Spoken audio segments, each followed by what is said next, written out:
సమయంలో, ఉనికి కోసం రాష్ట్రాలు యుద్ధాలే చేస్తున్న సమయంలో, తెలుగునాడు ఒకటుందనే సోయి కూడా లేని సమయంలో, ప్రధానమంత్రితో పాటు ముఖ్యమంత్రికి హెలికాప్టర్ ఎక్కే అర్హత లేని సమయంలో ఒకే ఒక్కడు తెలుగుదేశం పార్టీతో గల్లీలో నిలుచుని ఢిల్లీ కోటని బద్దలు కొట్టి వాళ్ళని రాష్ట్ర గల్లీల్లో పరుగులు పెట్టించాడు.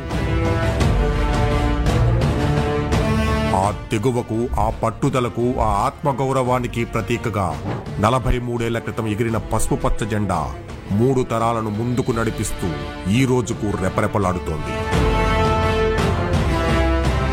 ఈ 4 దశాబ్దాల జెండా చీకటి నుండి రాష్ట్రాన్ని వెలుగులోకి తెచ్చింది. కరణం వ్యవస్థని భూస్థాపితం చేసి రైతులకు ఆత్మగౌరవాన్నిచ్చింది. మహిళలకు ఆస్తిలో సమాన వాటా ఇచ్చింది. వారి అస్తిత్వానికి ఆలంబనగా నిలిచి వారికి విద్య, స్వయం ఉపాధి కల్పించింది. సాగునీటి ప్రాజెక్టులు, డ్రిప్ ఇరిగేషన్తో బీడు భూముల్లో సిరులు కురిపించింది. పరిపాలనను సులభం చేసి బడుగులకు భీమానిచ్చి, బిడ్డలకు భవిష్యత్తునిచ్చి, అట్టడుగు వర్గాలకు అవకాశాలిచ్చి తెలుగు జాతిని ప్రపంచంలో అత్యంత వేగంగా విస్తరిస్తున్న జాతిగా మార్చడంలో విజయం సాధించింది.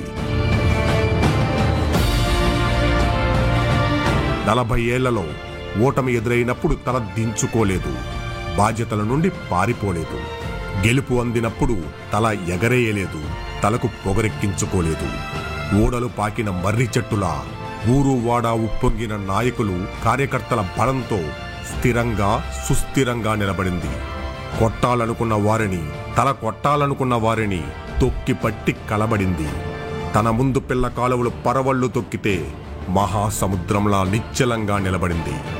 అవమానాలు పడ్డా, దాడులు చేసినా, ప్రాణాలు తీసినా ప్రజల కోసం బలపడింది. రాష్ట్ర భవిష్యత్తు అంధకారమైన ప్రతిసారి, పాలన గాడి తప్పిన ప్రతిసారి ప్రజలకున్న ఆశ తెలుగుదేశం పార్టీ మాత్రమే అనే నమ్మకాన్ని సంపాదించుకుంది. తెలుగుదేశం రాజకీయ పార్టీ మాత్రమే కాదు, ఒక జాతి అస్తిత్వాన్ని తనలో నింపుకొని ఆ జాతి ఆశల్ని, ఆశయాల్ని భుజాన మోస్తూ తెలుగు ప్రజల కీర్తిని ప్రపంచపు దశ దిశలా వ్యాపింపచేస్తున్న తెలుగు ఆత్మ గౌరవ నినాదమిది.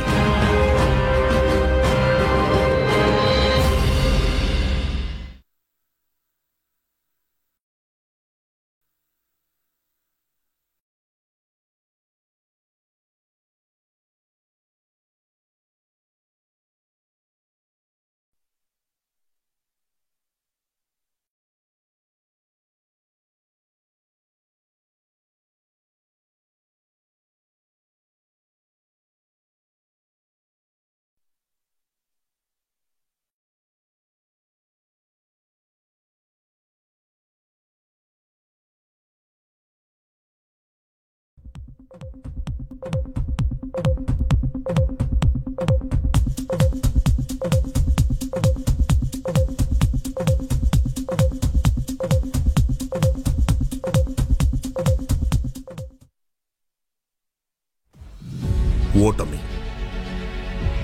ఓటమి అవమానాలను ఇస్తుందని తెలుసు, కానీ ప్రాణాలు తీస్తుందని తెలియలేదు. ఓటమి అధికారాన్ని దూరం చేస్తుందని తెలుసు, కానీ రాష్ట్రాన్ని నాశనం చేస్తుందని తెలియలేదు. అలాంటి ఒక ఓటమి సర్వం కోల్పోయిన అస్త్ర సన్యాసం చేయని నాయకుణ్ణి మన ముందు పెట్టింది. అలాంటి ఒక ఓటమి అవమానాలు ఎదుర్కొన్న నాయకుణ్ణి ఆయుధంగా మలిచింది. అలాంటి ఒక ఓటమి నింపాదిగా ఉన్న కార్యకర్తల్ని నిప్పురవ్వల్ని చేసింది. 5 ఏళ్ల పాటు ఆస్తులు పోయాయి, కుటుంబాలు పోయాయి, ప్రాణాలు పోయాయి. తెలుగుదేశం జెండా కనపడితే దాడులతో, పసుపు రంగు కనపడితే కేసులతో ఉక్కిరి బిక్కిరి చేసి జైళ్లలో మగ్గపెట్టి ఊర్ల నుండి తరిమేసి ఆఖరికి అధినాయకుణ్ణి అక్రమంగా అరెస్టు చేసి పార్టీ ధైర్యాన్ని, మనుగడను దెబ్బకొట్టామని విర్రవీగిన వారి కుంభస్థలాన్ని బద్దలు కొట్టి పోయిన గౌరవాన్ని, అణిచివేయబడ్డ ఆత్మగౌరవాన్ని గర్వంగా వెనక్కి తెచ్చిన పార్టీ మన తెలుగుదేశం పార్టీ. నారా చంద్రబాబు నాయుడు అనే నేను తెలుగుదేశం ఒక వర్గం కోసం నిలబడలేదు. తెలుగుదేశం ఒక ప్రాంతం కోసం కొట్లాడలేదు. తెలుగుదేశం అధికారం కోసం అర్రులు చాచలేదు. అందని ఆకాశాన్ని అందుబాటులోకి తెచ్చి, అందుకోలేని అవకాశాలను చేతుల్లోకి తెచ్చి రాళ్ల భూముల్ని నగరంగా మార్చి రాజధాని లేని రాష్ట్రానికి దిక్చూసిలా మారి 25 తర్వాత భవిష్యత్తుని సిద్ధం చేసే ముందు చూపుతో మెలిగే పార్టీ తెలుగుదేశం పార్టీ. 95 నేను మాట్లాడింది ఐటీ మాట్లాడాను. ఈ రోజు నేను మాట్లాడేది ఏఐ మాట్లాడుతున్నా, ఆర్టిఫిషియల్ ఇంటెలిజెన్స్ మాట్లాడుతున్నా. ఓటమితో కృంగిపోక, అవమానాలతో దిగులు పడక, అణిచివేతతో దిగాలు పడక, రాజకీయ వైకుంఠపాలిలో పాములనే నిచ్చెనలుగా మార్చుకొని హేళన చేసిన వాడే వణికిపోయేలా నాయకత్వాన్ని రూపొందించుకున్న పార్టీ మన తెలుగుదేశం పార్టీ. మీ దగ్గరికి నేను ఎన్నికల ప్రచారంలో వచ్చినప్పుడు ఒకటే అడిగా, నేను 5300 ఓట్లతో ఓడిపోయాను, దాని పక్కన ఒక 0 పెట్టి నన్ను గెలిపించమని నేను కోరాను. అందరి దిమ్మ తిరిగే విధంగా 91,000 మెజారిటీతో నన్ను మీరు గెలిపించి శాసనసభకు పంపించారు. ప్రజల జీవన ప్రమాణాలు పెంచుతూ, సామాజిక కట్టుబాట్లను బద్దలు కొడుతూ, అనగదొక్కబడ్డ వర్గాలకు అండగా నిలుస్తూ, తెలుగు జాతి ఉన్నతి కోసం ముళ్లదారుల్ని పూలబాటగా మార్చి ఓ రాజకీయ విప్లవమే సృష్టించిన పార్టీ మన తెలుగుదేశం పార్టీ. కూలిపోవటానికి ఈ పార్టీ తాడి చెట్టు కాదు, ఊడలు పాకిన బర్రి చెట్టు. కుళ్ళిపోవటానికి ఈ పార్టీ నిలబడింది శవాల మీద కాదు, ఆత్మ గౌరవం మీద.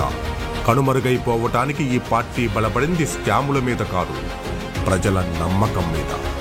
మార్పుల్ని స్వాగతిస్తూ, అభిమానానికి పట్టం గడుతూ, నిత్య నూతనంగా నిరంతరంగా ప్రవహించే జీవనది మన తెలుగుదేశం పార్టీ.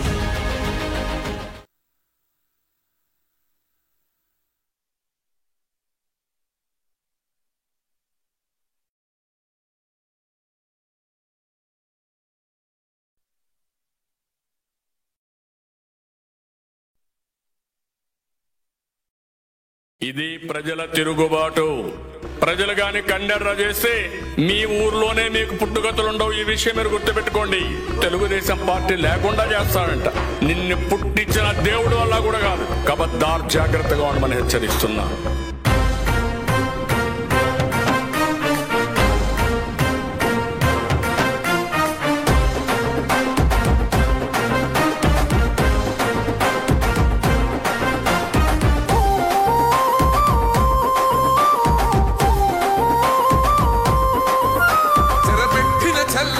నిలబడ్డడురా, భయపెట్టిన చల్ బ్రతికున్నడురా. ఆడబిడ్డలని నిందించినరు, కార్యకర్తలని వేధించినరు. ఓర్చుకొని ఓర్చుకొని కట్టలనే తెచ్చుకొని చూసుకొని దూసుకొని